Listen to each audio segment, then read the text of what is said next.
সন্ধ্যাবেলায় আবার বসে পড়েছি সবার হাতে মেহেন্দি করার জন্য। এখানে এবার বৌদি এসেছে, এসে বলছে যে আমার হাতেও একটু মেহেন্দি করে দাও, আমি এক হাতেই মেহেন্দি করব। তখন মেহেন্দি করেছিলাম বোনের হাতে, খুব ভালো লেগেছিল বৌদির দেখে। তো এটা সম্পূর্ণ আমার নিজের মন থেকে করা। তো এবার আমি আবার বোনের দুই হাতে করে দেবো, আমি নিজে একটু করব। আমার বৌদি নিজেরটা নিজে করে নিয়েছে, ওই কারণে কোনো অসুবিধা হয়নি। তো এখানে সবাই মিলে কথা বলছে। আর এই বৌদি তো সম্বন্ধটা করেছে, তো বৌদিরে যে বলেছিলাম যে গিফট দেওয়া হবে, তো এই পলারিংটা বৌদি নিজেই বলেছিল যে আমি এই জিনিসটাই নেব। তো সেটাই বৌদির কথা মতোই বৌদিকে দোকানে নিয়ে গিয়ে বৌদির পছন্দেরই এই জিনিস কিনে দেওয়া হয়েছে। বৌদি তো খুব খুশি হয়েছে, আর আমরাও খুব খুশি যে তার পছন্দ মতো দিতে পেরে। এখানে সবাই বসে বৌদির সাথে কথা বলছে। এখানে বুনুর হাতেও আমি মেহেন্দি করে দেওয়া হয়ে গেছে। তারপরে লাস্টে এবার আমি এই করেছি, আমার হাতে আবার আমার বরের নামও লিখেছি। আর এখানে এই যে ব্ল্যাঙ্কেট কিনে আনা হয়ে গেছে, ওই যে ট্রলি রাখা, ওই ট্রলিটাও নতুন কিনে আনা হয়েছে। আর এখানে আরও অন্য যে ট্রলি রয়েছে সেখানেও জিনিসপত্র সব ভরে ভরে রাখা রয়েছে। আর এখানে এবার শাড়ি টাড়িগুলো দেখা হচ্ছে। এই যে শাড়িটা, এটা বোন সকালবেলায় পরবে, যেটা ভোরে যে দধিমঙ্গল যে দই খই খাওয়ানো হবে তখন সেটা পরবে। আর এখানে এই শাড়ি এইটা পরা হবে ওর আশীর্বাদের দিন, মানে বিয়ের দিনই আমাদের আশীর্বাদটা হয়। তো ওই দিন বোন এই শাড়িটা পরবে। তো সেগুলো সব গয়না সমেত একসাথে সব রাখা হচ্ছে। তো সেগুলোই এখন সব বের করে এগুলোর এখন সব ব্লাউজ পিসগুলো কেটে রাখা হচ্ছে, কারণ ওটা থাকলে খুব সমস্যা হয়। তো এখন এগুলো সব ঠিকঠাক করা হবে। তো আমি কি যে সব কিছু দেখাতে পেরেছি সেটাও এখনও হয়নি। আর এখন টাইমও নেই যে সব কিছু আমি দেখাবো, এতটাই আমাদের হাতে কম সময় ছিল, মানে এত কাজ ছিল যে আমরা সব একা হাতে সামাল দিতে পারিনি। তো এখানে এখন এই রাতের বেলায় বসে পড়েছে আমার বৌদি, যে এর এই আঁচলটা কেটে দেবে, দিয়ে সেলাইটা করে দেবে যাতে ওখান থেকে সুতো টুতো না বেরোয়। আর এই দিকে আবার বৌদি এখানে করছে, আমার বাবা এখানে বৌদির এখানে দাঁড়িয়ে রয়েছে, এটা যাতে হেল্প হয়ে যায়।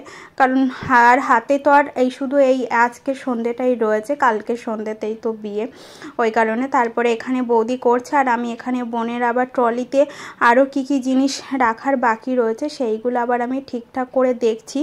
আগে রেখেছিলাম, তারপরেও কিছু জিনিস বাকি ছিল যে ওগুলো রাখার, তো সেইগুলো আবার চেক করে আমি এখানে রাখছিলাম যে সব জিনিস ঠিকঠাকভাবে। এখানে এখনও প্রচুর জিনিস, এই একটা ট্রলি এখনও আর একটা ট্রলিতে জিনিস যাবে, দুটো ট্রলিতে এরকম ভর্তি করে জিনিস। এগুলো সব না গুছিয়ে রাখলে ওর সাথে তখন তো জিনিসগুলো দিতে হবে, ওখানে গিয়ে এই জিনিসগুলোই তোর কাজে লাগবে। তো সেগুলোই সব আমি চেক করে দেখছি। তো এখানে কিছু একটা যেটা রাখা হয়নি সেটাই এখানের আমি খুঁজছিলাম যে কোন জিনিসটা রাখা হয়নি। তো আমাদের হাতে তো আর এই শুধুমাত্র আজকের এই সন্ধ্যের টাইমটা। তো যেরকম মনে কিন্তু খুব আনন্দ যেরকম রয়েছে, সেই পরিমাণে দুঃখও রয়েছে যে আজকে এই আনন্দ, কালকে বিয়ে, তারপরের দিনই আমার বোন চলে যাবে। তো এখানে এই জিনিসগুলো, আর এখন কিন্তু বাড়িতে কিন্তু লোক পুরো ভর্তি হয়ে রয়েছে। এখন এখানে জিনিসপত্র গোছানো হচ্ছে বলে এখানে এখন লোকজন নেই, এখন এই ঘরটাই খালি রয়েছে। আর কারণ এই ঘরেই সব জিনিসপত্র গয়না টয়না সব কিছু এই ঘরেই রাখা রয়েছে।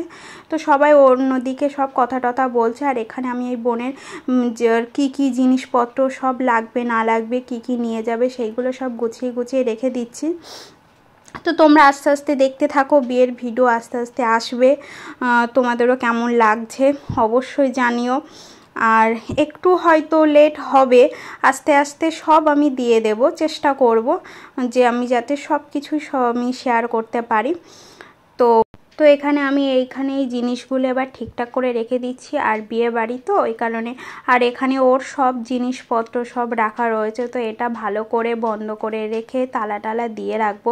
কারণ বিয়ে বাড়ি বলে কথা, সবাই তো আর এক জায়গায় আমরা সব সময় থাকতে পারবো না, ওই কারণে যতটা সেফভাবে চলা যায় সে ততটাই রাখার চেষ্টা করছি। কারণ এখানে তো মানে শুধু ওর জিনিসপত্র না, আমাদেরও সবার জিনিসপত্র রয়েছে। তো ওই কারণ সবগুলো যতটা আমরা রাখতে পারি ততটাই সেইভাবেই রাখার চেষ্টা করছি। তো এইটাই জিনিসপত্র রেখে তালা দিয়ে রেখে দিলাম, যাতে ওর সাথে একেবারে এটা একসাথেই দিয়ে দিতে পারি, যাতে আর ডাবল করে আর খুলতে না হয়।